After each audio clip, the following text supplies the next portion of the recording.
one expected it. One moment, King Charles was Britain's steady hand. The next, he quietly began passing the crown to his son, Prince William. Inside Buckingham Palace, whispers turned into shockwaves. Camilla's title, suddenly uncertain. Catherine's rise, unstoppable. What looked like a simple royal transition is, in truth, a silent revolution. A story of love, legacy, and quiet power plays behind velvet curtains. Because when the king steps back, every crown trembles, and every royal guard stands just a little taller. Before we dive deeper into this royal turning point, make sure to like, subscribe, and share this story with fellow royal watchers. We're uncovering what's really happening behind the palace gates, from secret letters and legal maneuvers to the quiet storm between Camilla and Kate. Stay with us till the end. This isn't just about a crown. It's about history changing right before your eyes. It began not with trumpets but with silence, a private meeting, deep within Buckingham Palace where the air itself seemed to hold its breath. King Charles, 77, dignified, still recovering from years of duty and public scrutiny, looked across the room at his eldest son.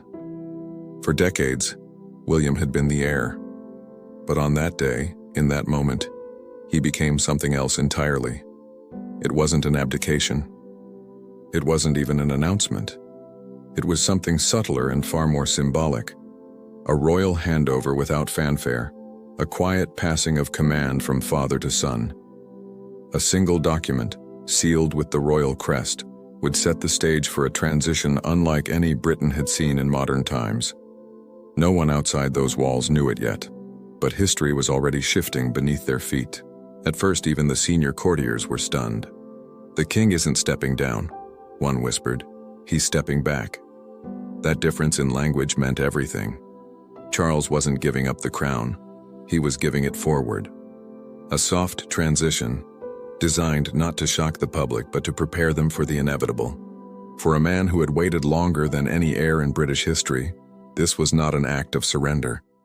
It was an act of love and control. He wanted to ensure that the monarchy survived the storms of a changing world, and that his son would not inherit chaos but order. The royal guards, standing at their posts, sensed it first. Schedules shifted, security routines changed, subtle, invisible things. But in the world of crowns and titles, even the smallest adjustment speaks volumes. The guards had always been silent witnesses to history. Now they watched a living monarch slowly recede into the background, like a shadow moving away from the throne. For Charles, this wasn't simply about age or health, it was about legacy. He had lived through scandal, protest, the loss of his mother, and a nation learning to balance tradition with modernity. Yet even now, his greatest challenge wasn't public opinion. It was time itself. The monarchy could not afford to appear stagnant. To survive, it had to evolve. And so he began the process, transferring ceremonial authority, granting William more power in state matters, and letting him preside over major public functions. The line between future king and current ruler blurred overnight. For the first time, two crowns coexisted, one symbolic, one active. Insiders later described it as a constitutional earthquake. The British monarchy, famous for its secrecy and slow change, was rewriting its own rule book in real time. No drama, no headlines, just history unfolding in whispers. Yet with every shift came consequences. Charles's decision set off a quiet chain reaction through the royal hierarchy. Titles, residences, patronages, all the intricate threads of royal life began to rearrange themselves. And somewhere within that rearrangement, one woman's place grew uncertain. Camilla. For years, she had stood beside Charles as his steady partner and queen consort.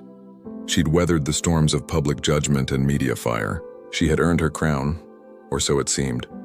But when the king steps back, every role linked to him is suddenly thrown into question. Would she remain queen? Would she still stand beside the monarch? Or would she quietly step aside, the way Edward's Wallace Simpson once did, out of love, out of duty, out of necessity? No one yet had the answers. But inside those marble halls you could feel the tension, quiet and dignified like the calm before a royal tempest. Outside the palace gates, the world still went on. Crowds gathered, tourists snapped photos, guards marched in perfect precision, unaware that behind those golden doors, the crown itself was being quietly repositioned. Royal watchers began to notice the signs. William's public appearances grew more formal. His speeches carried the tone of leadership, not anticipation. Even his posture shifted, straighter, steadier, the quiet confidence of a man stepping into destiny. And beside him, Catherine, poised, warm, magnetic, seemed to glow brighter than ever. The cameras loved her. The people adored her. While Charles retreated into private meetings and small audiences, William and Kate became the face of the monarchy's future. The shift was no longer invisible. It was written in every royal wave, every polished smile, every carefully staged photograph. The message was clear. A new era was beginning. Inside the palace, however, tradition resisted change. Not everyone agreed with the king's approach. Some saw it as wise and modern. Others whispered it was premature, even reckless. After all, the monarchy thrives on continuity, not sudden change. One senior advisor reportedly said, "When the king slows down, the institution must not. The machine runs on protocol." And yet, Charles was not a man easily swayed.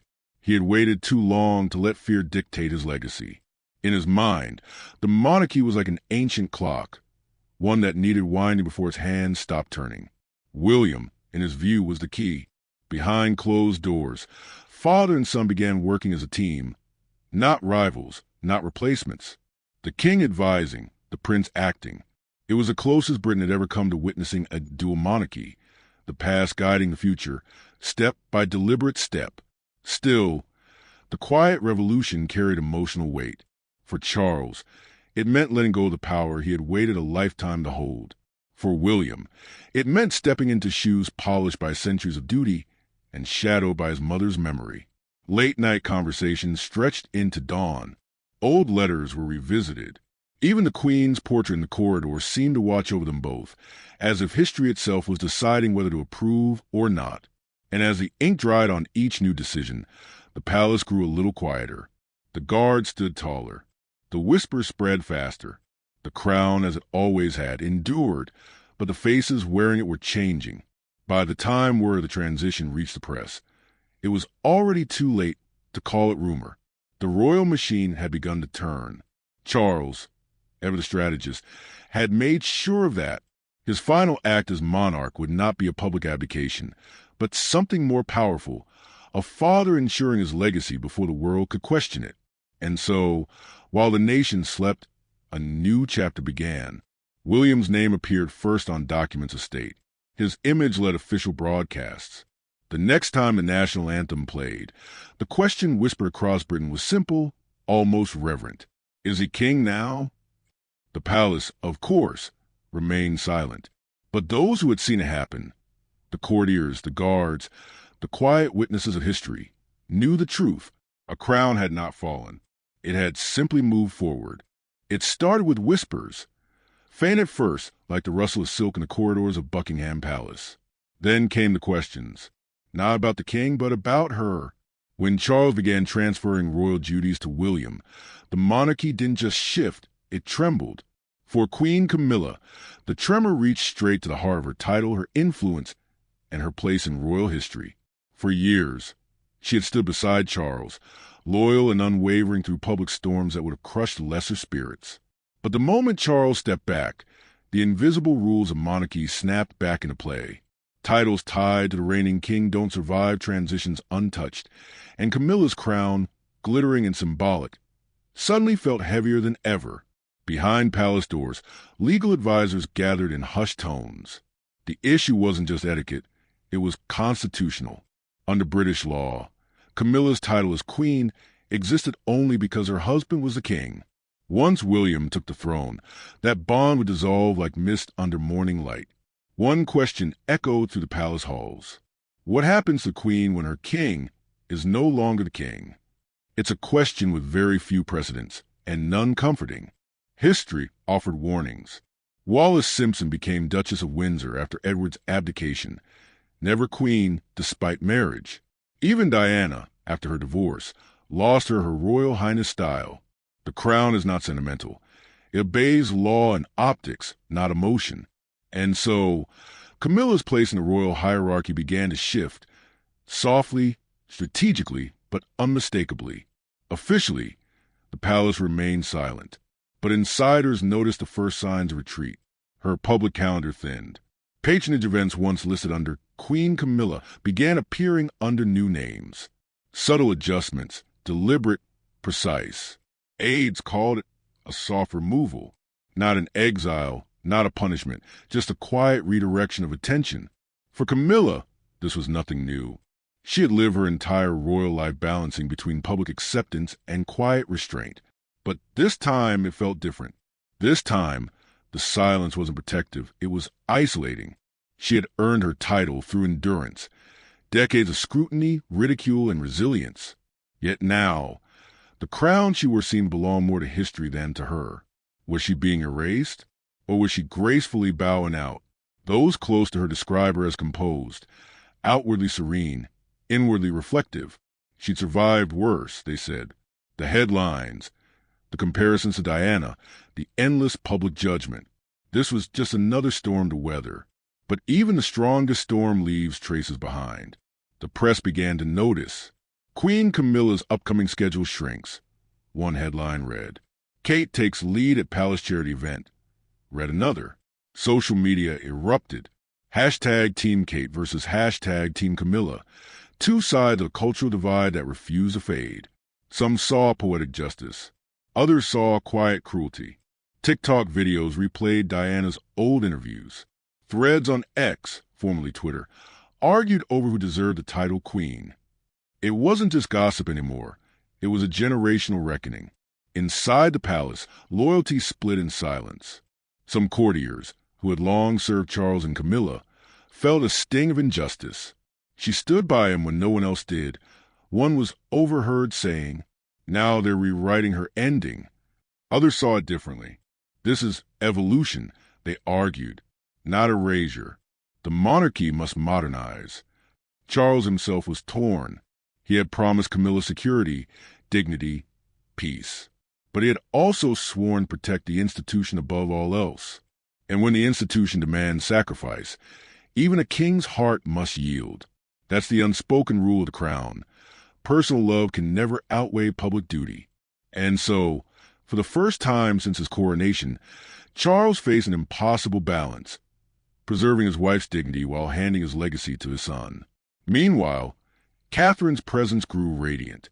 Each appearance of the Princess of Wales, soon to be queen, reminded the world that the monarchy was not just surviving, but renewing. Her compassion, her effortless connection with the public, her poise beside William. It all painted a portrait of continuity, of healing. To many, this was the monarchy's second chance after decades of scandal. To others, it was a final curtain for Camilla's reign. Every camera flash captured the contrast, the past and the future standing side by side, one fading gently, one rising quietly. Palace insiders described the transition as a choreography of silence. No public statements, no abrupt titles revoked, just an elegant fading of one name and the gentle emergence of another. And yet, the weight of it was unmistakable. Camilla's office, once bustling with activity, grew still. Her charities, numbering over 100, were gradually reassigned, some to Catherine, others to younger royals like Princess Charlotte and the Duchess of Edinburgh. It wasn't punishment. It was procedure. But to those who loved her, it felt like history was turning its face away. There were emotional moments, too, small, private ones that cameras never caught. A farewell to staff. A quiet afternoon in Clarence House, surrounded by the portraits of the past. The faint sound of horses on the gravel outside as the royal guard changed shifts, their steps steady, disciplined, eternal. Camilla watched from the window. The guards never faltered. That's the thing about tradition. It keeps moving, even when hearts hesitate. One aide later said, "She didn't cry. She just nodded, like someone who already knew how this story would end." And perhaps she did. Camilla understood something many forget. In monarchy, endings are never absolute. They fade, they evolve, they transform into quieter forms of influence. She might lose her title, but not her place in history. Some speculate she'll take on the title Queen Dowager. Others suggest Duchess of Cornwall. Whatever form it takes, her dignity will be preserved, her public role reduced but refined, symbolic, ceremonial, and eternal in its quiet grace. Maybe that's how she wanted it. Not as the woman who fought for a crown, but as the woman who knew when to let it go. Because sometimes in the royal world, the most powerful act isn't holding on. It's stepping back without bitterness. Still, one question lingers like a shadow across the marble halls of Buckingham Palace. Will Camilla fade quietly, or will her influence echo in subtle gestures, private advice, and the gentle guidance only those within the family will ever see?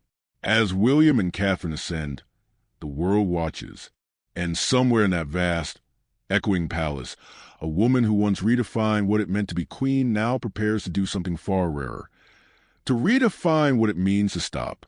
It began quietly, as most revolutions within the palace do. One morning, Catherine stepped into a marble corridor she'd walked hundreds of times before. Yet this time, everything felt different. The courtiers bowed slightly deeper. The guards stood a little straighter, and the echo of her heels seemed to ring with new weight, not just as a Princess of Wales, but as Britain's future queen. The monarchy was shifting, and Catherine wasn't just part of it. She was it. Her journey had always been one of quiet strength. From university hallways to royal halls, Catherine's rise had been steady, never forced, never frantic. She learned the rhythms of royalty not by power, but by patience. The public watched her grow into her role, year after year, and saw something rare in her. Warmth without pretense, grace without distance. Now, as the crown prepared to move from father to son, her role expanded overnight. Every glance, every gesture, every carefully chosen word began to carry the weight of legacy. But Catherine didn't flinch.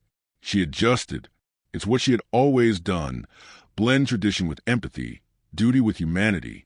When the news of Charles's gradual handover became public, it wasn't the king who dominated the headlines. It was Catherine. Future queen steps forward, read one front page. A new era of grace, said another.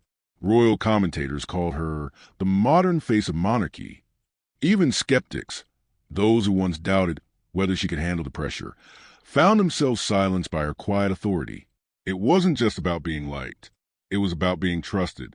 And Catherine had earned that trust not with declarations, but with deeds. Behind palace walls, new responsibilities arrived in waves. Meetings once chaired by Charles now bore William's and Catherine's initials. Global charities that once fell under the king's patronage began transitioning to her care.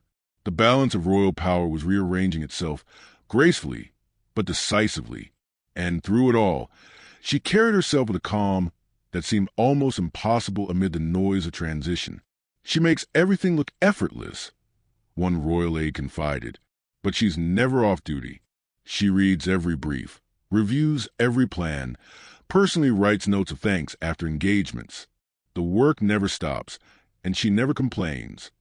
While Camilla's presence faded, Catherine's visibility bloomed. Public appearances doubled. International visits became headline moments. Wherever she went, the cameras followed. But so did a sense of hope, a feeling that the monarchy could still matter in a world growing more cynical by the day. Her speeches touched on mental health, children's welfare, and community rebuilding.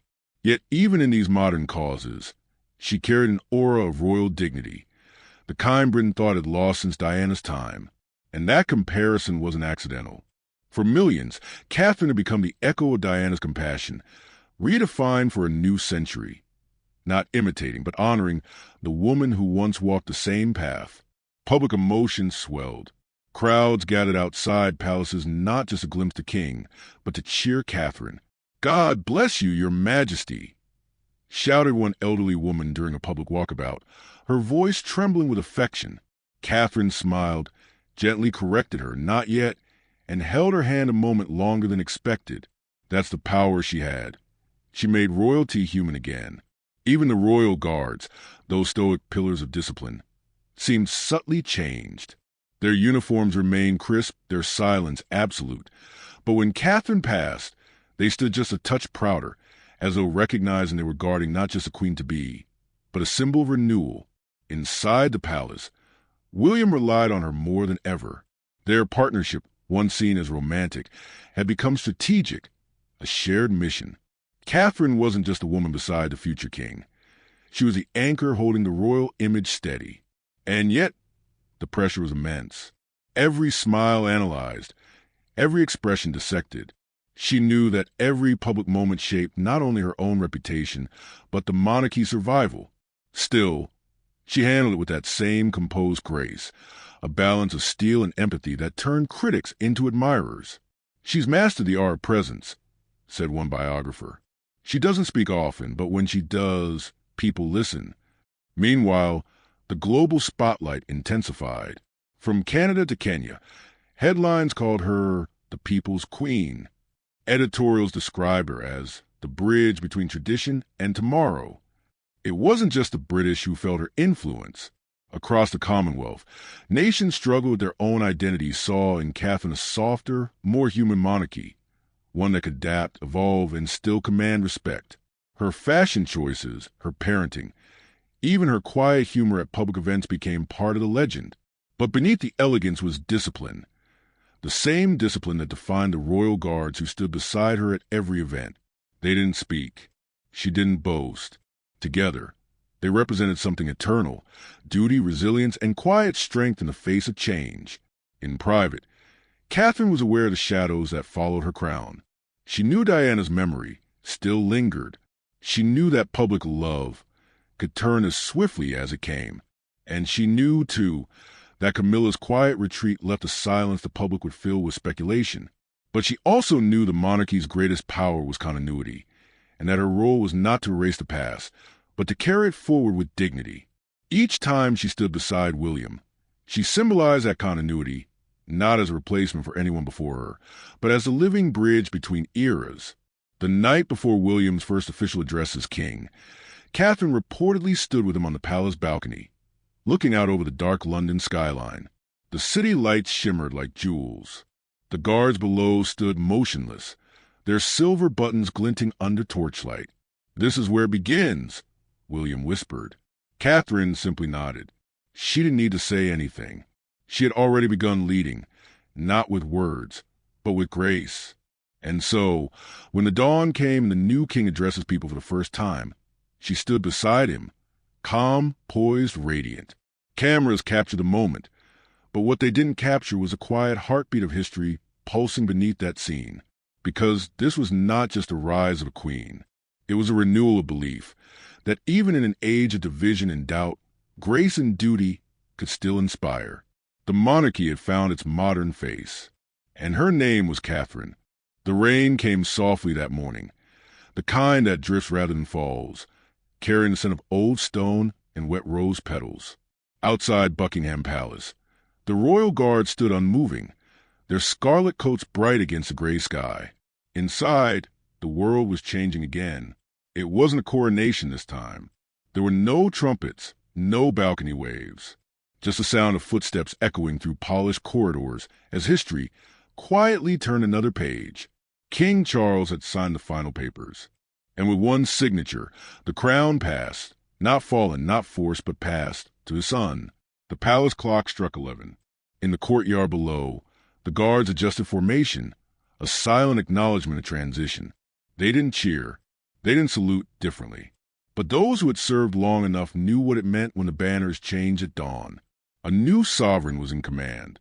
And somewhere deep within the palace, Camilla, once queen of the United Kingdom, watched as her role dissolve into memory. There was no bitterness on her face. Only peace, the kind that comes from knowing you played your part in a story far larger than yourself. In her private sitting room, she closed a velvet box. Inside was a crown, not the one from coronations or ceremonies, but a smaller, personal diadem she had worn countless times at royal events. It would never be used again. She ran her hand across it once, as if saying goodbye to a version of herself. A knock came at the door. "Your Grace," said a gentle voice. her aide using the new title for the first time. "It's time." Camilla smiled faintly. "Yes, it is." And with that, she rose, not as a queen stepping down, but as a woman stepping out with quiet dignity. Outside, the palace gates were already surrounded by spectators. Some held flags, others held phones. The crowd didn't roar this time. It hummed, a low ripple of emotion. They weren't watching a spectacle. They were witnessing a shift in the soul of their nation. When the new royal car emerged from the gates, carrying William and Catherine, now king and queen, the guards turned in perfect unison. The precision was flawless, but something more subtle lingered behind the discipline. It was pride, pride in continuity, pride in service, pride in a crown that had endured centuries and would endure centuries more. Inside the car, Catherine's gaze drifted toward the rows of guards lining the courtyard. "They never change," she whispered softly. "They can't," William replied. "That's the point." And in that moment, she understood something profound. The monarchy wasn't sustained by crowns or ceremonies. It was sustained by people, by those who stand silent and steadfast while the world transformed around them. The guards were more than soldiers. They were symbols, reminders that loyalty, when pure, can outlast time itself.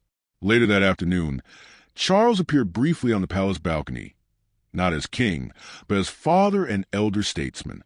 The crowd below erupted into applause. He smiled, raised a gloved hand, and for a brief second, there was no hierarchy, only humanity. Beside him, Camilla stood in her new simplicity. No crown, no title, no grand announcement, just presence. The people noticed. Some cried, some waved. Others simply watched in silence, realizing they were seeing something rare. The peaceful end of an era. Meanwhile, William and Catherine were in the throne room. The air was still. The light from the tall windows shimmered across the golden thrones that had seen monarchs come and go. A royal aide entered and announced softly, "Your Majesties, the guard is ready." William took a breath. Catherine placed her hand over his, a quiet gesture, but steady as stone. Together, they walked toward the balcony where, once again, the world waited. When they stepped out, the sound that met them wasn't wild or deafening. It was unified, a wave of applause, reverent and rhythmic, like the beating of one enormous heart. William raised his hand in greeting. Catherine bowed her head slightly.